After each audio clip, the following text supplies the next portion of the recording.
अस्सलामुअलैकुम, नमस्कार दोस्तों। आप दिख रहे हैं the career path YouTube channels. आज की वीडियो एक बहुत इंपॉर्टेंट रहने वाली है सभी पीएचई मुलाजमीन के लिए। एनवाईसी, रहबर खेल, लैंड ओनर्स, आंगनवाड़ी वर्कर्स, सभी डेली वेजर्स के लिए, सीपीडब्ल्यू वर्कर्स के लिए ये इंपॉर्टेंट वीडियो रहने वाली है।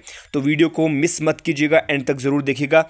आज के इस वीडियो में ऑफिशियल क्या है, किस कैटेगरी को ऑर्डर मिला, कौन अभी पेंडिंग है, अगला स्टेप क्या हो सकता है सरकार का, आपको क्या करना चाहिए अगर आप इफेक्टेड वर्कर हैं।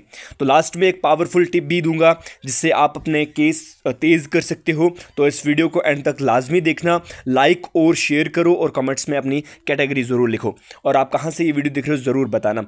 अब बात करते दोस्तों सबसे इंपॉर्टेंट बात की। सबसे पहले कंफर्म्ड अपडेट जो आपको पता ही है, चीफ मिनिस्टर उमर अब्दुल्ला ने रिसेंटली कुछ सीपीडब्ल्यू वर्कर्स को रेगुलराइज किया है, जो कि जम्मू ज़िले से, जम्मू डिवीज़न से और कुछ कश्मीर डिवीजन के भी 400 समथिंग वर्कर जो हैं उनको रेगुलराइजेशन का ऑर्डर उनके हाथ में दिया है। और यहाँ पर बात करेंगे दोस्तों, देखो दूसरी बड़ी चीज़ यह है कि लेफ्टिनेंट गवर्नर मनोज सिन्हा ने एक वो जो बिल का कॉन्सेंट दिया था, जिसका मतलब ये था, मकसद ये था कि एडहॉक डेलीवेजर्स और टेम्परेरी वर्कर्स की रेगुलराइजेशन के लिए लीगल फ्रेमवर्क बनाना। और इसका मतलब ये हुआ कि पॉलिसी लेवल पर भी काम चल रहा है, जिसे डिफरेंट डिपार्टमेंट्स जैसे कि PHE, NYC, SPO, anganwadi, land owners, कुक्स etcetera को रेगुलराइज करने का रास्ता आसान हो सकता है। लेकिन कॉन्सेंट का मतलब इंस्टेंटली सब परमानेंट हो गए नहीं, ऐसा बिल्कुल नहीं। कॉन्सेंट और बिल को अब लेजिस्लेचर इम्प्लीमेंटेशंस के प्रोसेस से गुजरना होता है। कुछ ही टाइम के बाद असेंबली जो है जम्मू कश्मीर में असेंबली बैठने वाली है, वहाँ पर इस मेन इंपॉर्टेंट मुद्दे के ऊपर बात करी जाएगी और ये जो आपका कॉन्सेंट बिल है ये वहाँ से गुजरता हुआ आगे के लिए जाएगा। आसान अल्फाज में एलजी ने कहा, ठीक है अब आप ये बिल लाओ और हम इसको आगे बढ़ाएंगे, लेकिन अब रूल्स बनाने, एलिजिबिलिटी क्राइटेरिया तक के तय करने और डिपार्टमेंट्स की लिस्ट फाइनलाइज करने के काम अब चल रहा है। अभी ये जो है प्रोसेस इन फील्ड है। तो दोस्तों उसके बाद एक इम्पॉर्टेंट बात कर लेते हैं, कौन कौन सी कैटेगरीज अभी पेंडिंग हैं। तो सब लोग जो हैं, लोग सबसे ज़्यादा पूछते हैं कि पीएचई मुलाजमीन, मुझे बहुत सारे ढेरों सारे कमेंट्स आते हैं, पर्सनल मैसेज भी आते हैं कि सर पीएचई मुलाजमीन और एनवाईसी के ऊपर ज़रूर एक वीडियो बनाना और एसपीओ के लिए भी एक बनाना, ताकि हमें जो है इसके बारे में थोड़ा सा क्लू मिल जाए कि क्या हम जो उम्मीद कर रहे हैं वो क्या उस उम्मीद जो है उसके ऊपर सरकार उतरेगी या नहीं। तो सबसे पहले बता देता हूँ, लोग सबसे ज़्यादा पूछते हैं पीएचई मुलाजमीन, एनवाईसी, एसपीओ, रहबर, जो रहबर खेल हैं, शायद आप रहबर खेल या रहबर खेल जैसे टर्म्स कह सकते हैं। तो लैंड ओनर्स, आंगनवाड़ी वर्कर्स, इनका क्या हुआ। करंट पिक्चर ये है, कुछ कैटेगरीज के लिए अलग अलग प्रोसेस या डिपार्टमेंटल रूल्स होते हैं। For example PHE public health engineering जो है डेली वेजर से लेकर नीड बेस्ड स्टाफ तक अलग लिस्ट और ग्रीवेंसेस मैकेनिज्म्स हैं। NYC SPO special police officer जो है को सिक्योरिटी और पुलिस रूल्स के हिसाब से देखा जाएगा। इनकी रेगुलराइजेशंस में एक्स्ट्रा वेटिंग रिक्वायर्ड हो सकती है। आंगनवाड़ी वर्कर्स के केस अलग फेडरल स्टेट स्कीम से जुड़ा होता है, आईसीडीएस एट्सेट्रा से। फिलहाल गवर्नमेंट्स ने एक जनरल फ्रेमवर्क का सिग्नल्स दिया है और कुछ ग्रुप्स जैसे सीपीडब्ल्यूज को पहले रेगुलराइजेशन ऑर्डर मिले, लेकिन सब कैटेगरीज अभी पूरी तरह से रेगुलराइज्ड डिक्लेयर नहीं हुई है। यानी प्रोसेस चल रहा है, लेकिन हर कैटेगरीज का टाइमलाइन अलग हो सकता है। उसके बाद दोस्तों अब प्रैक्टिकल बात, अगर आप किसी भी कैटेगरीज में हो, क्या एक्सपेक्ट कर सकते हो, क्या उम्मीद कर सकते हो आने वाले टाइम में। सबसे पहले डिपार्टमेंट वाली ऑफिशियल नोटिफिकेशन चेक करो, वेबसाइट या डिस्ट्रिक्ट एजुकेशन जल शक्ति ऑफिस या ऑफिशियल ऑर्डर के बिना कोई क्लेम जो है प्रूफ नहीं माना जाएगा। अब दूसरी बात यह है दोस्तों, एलिजिबिलिटी लिस्ट आमतौर पर गवर्नमेंट सर्विस लेंथ यानी कि ईयर, साल या उम्र या क्वालिफिकेशन और सेवा के रिकॉर्ड देखा जाएगा। इसलिए आपकी एलिजिबिलिटी यहाँ पर बननी चाहिए, आपका डॉक्यूमेंट्स प्रूफ होना चाहिए, आपका सेवा सर्विस का रिकॉर्ड होना चाहिए, उसके बाद आपकी क्वालिफिकेशन होनी चाहिए, एज होनी चाहिए, ठीक है जी। उसके बाद verifications and documents, attendance records हमने चेक करो, उसकी मतलब वेरिफिकेशन करो, वेज स्लिप्स देखो, आइडेंटिटी देखो, एफिडेविट्स एक्सेट्रा तय रखना, मतलब बिल्कुल तैयार रखना इन सभी चीज़ों को।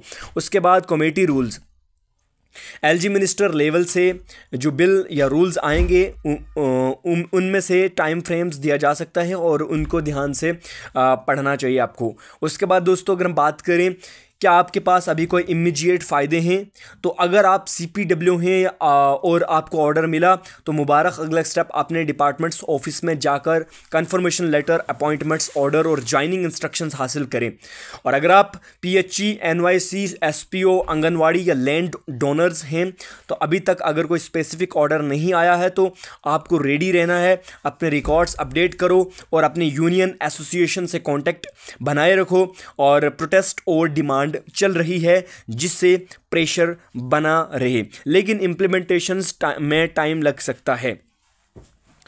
तो दोस्तों मैं कुछ कॉमन सवालों का कॉन्साइज जवाब देता हूं, जैसे कि बहुत सारे लोग सवाल पूछते हैं क्या सब डेली वेजर अब परमानेंट हो गए, तो नहीं, सिर्फ जिनके ऑर्डर आए हैं जैसे CP 863 CPW हैं उनको कंफर्म मिला है, बाकी कैटेगरीज अभी प्रोसेस में चल रही हैं, कुछ की वेरिफिकेशन पेंडिंग है और कुछ जो है उनका कॉन्सेंट जो है जो आने वाले टाइम में असेंबली बैठेगी उनमें जो है पेश किया जाएगा। क्वेश्चन नंबर 2 जो दूसरे बहुत सारे लोग पूछते रहते हैं क्या सैलरी बढ़ेगी और पेंशन मिलेगी, तो परमानेंटाइजेशंस के बाद गवर्नमेंट्स रूल्स के मुताबिक बेनिफिट मिल सकते हैं, लेकिन फाइनल पैकेज डिपार्टमेंट वाइज अलग होता है। क्वेश्चन नंबर 3 जो लोग बहुत ज़रा पूछते रहते हैं, मैं क्या करूं अगर मेरा नाम लिस्ट में नहीं आया, तो आपको क्या करना होगा, डिस्ट्रिक्ट ऑफिस, यूनियन और अपने लोकल MLA MLC से कांटेक्ट करो, अपने डॉक्यूमेंट्स रेडी रखो। उसके बाद दोस्तों आप क्या डॉक्यूमेंट्स तैयार रखें, कौन कौन से डॉक्यूमेंट्स आपको तैयार रखने चाहिए, तो ये 5 डॉक्यूमेंट्स हर प्रैक्टिकल केस में काम आएंगे। नंबर 1 आपने आइडेंटिटी प्रूफ, यानी कि आपका आधार कार्ड या वोटर कार्ड आपके पास आइडेंटिटी प्रूफ के तौर पे होना चाहिए। नंबर 2 सर्विस सर्टिफिकेट, अगर आप किसी भी डिपार्टमेंट्स में काम कर रहे हो वहाँ की आपको सर्विस सर्टिफिकेट होना चाहिए या अपॉइंटमेंट लेटर होना चाहिए या वेज स्लिप्स होना चाहिए एज अ प्रूफ के तौर पे। दोस्तों उसके बाद तीसरा डॉक्यूमेंट्स है अटेंडेंस रजिस्टर्स या हेडमास्टर ऑफिस का सर्टिफिकेट, ये आपके पास मैंडेटरी होना चाहिए आपकी जो है प्रेजेंटेशंस के लिए, आप कब आ रहे हो कब जा रहे हो। उसके बाद नंबर 4 डॉक्यूमेंट्स जो आपने रखना है अपने पास वो है बैंक पासबुक, यानी कि पेमेंट प्रूफ होना चाहिए, जो आपको वेजेस मिल रही हैं उनका पेमेंट प्रूफ आपके पास जो है होना चाहिए। नंबर 5 डॉक्यूमेंट्स एफिडेविट या लोकल अथॉरिटी का लेटर जो है अगर ज़रूरी हो तो ये भी आपने रख लेना है, इनको स्कैन करके एक फोल्डर में रख लो, जब भी नोटिफिकेशंस आएगी तो तुरंत सबमिट कर दो।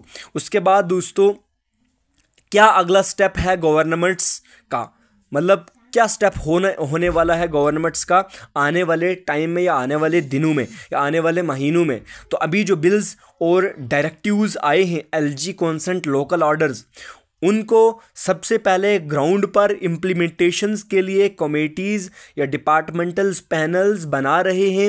एक्सपेक्ट करो कि अगले कुछ हफ्तों महीनों में फेज्ड रेगुलराइजेशन या डिपार्टमेंट वाइज लिस्ट आएंगी, उनमें आपका नाम भी हो सकता है, थोड़ा सा पेशेंस रखने की ज़रूरत आपको है। फिर नोटिफिकेशंस के थ्रू फाइनल डेट्स बताई जाएंगी। मैं आपको रिकमेंड करूंगा कि आप ऑफिशियल वेबसाइट गवर्नमेंट एजुकेशन, जल शक्ति, ICDS और लोकल न्यूज़ चैनल पे नज़र रखें, जिससे कि आप हमारे चैनल द करियर पाथ पर भी मतलब इसको सब्सक्राइब करके रख सकते हो ताकि आपको official updates time to time मिलती रहे। अब दोस्तों लास्ट पे बताने वाला हूँ दोस्तों, समरी ये है कि CPWs के लिए एक बड़ा स्टेप कंफर्म हुआ है। LG मनोज सिन्हा ने फ्रेमवर्क को सपोर्ट किया है जिसे बाकी कैटेगरीज के लिए रास्ता खुल सकता है, मगर अभी सब परमानेंट नहीं हुए। अगर आप अफेक्टेड हो तो अपने डॉक्यूमेंट्स रेडी रखें और अपने यूनियन ऑफिस से कांटेक्ट में रहें। अगर आपको ये अपडेट यूज़फुल लगा हो तो वीडियो को लाइक करो, चैनल को सब्सक्राइब करो और बेल आइकन को दबा दो। मैं ऐसे ही ऑफिशियल अपडेट्स और स्टेप बाय स्टेप गाइड्स लाता रहूँगा और लाता रहता हूँ। और कमेंट्स में लिखो मैं CPW, PHE, आंगनवाड़ी, SPO, आयाज हेल्पर्स मैं आपके लिए डेडिकेटेड फॉलोअप वीडियोज़ बना दूंगा। अल्लाह हाफिज़, जज़ाकल्लाह, शुक्रिया, जय हिंद।